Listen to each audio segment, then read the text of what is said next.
हैदराबाद के गोशा महल police ground में police यादगार शहीदा तकरीब में वज़ीर आला रेवंत रेड्डी मेहमान खुसूसी के तौर पर हाजिर हुए। फराइज़ के अंजाम दही के दौरान शहीद होने वाले पुलिस मुलाजमीन को खिराज अकीदत पेश किया गया।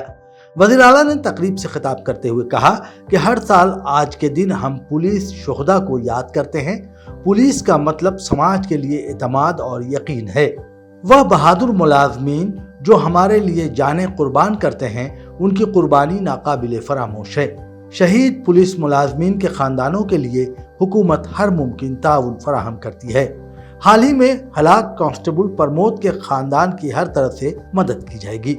पुलिस शोहदा के खानदानों को रहायश के लिए प्लॉट भी दिए जा रहे हैं। रेवंत रेड्डी ने कहा कि हमारे पुलिस मुलाजमीन मुख्तलिफ शोबों में मुल्क में सरे फहरिस्त हैं।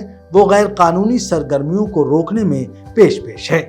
ड्रग्स की वबा से लड़ने के लिए ईगल नामी टीमें तश्कील दी गई हैं। Bureau report, Deccan media.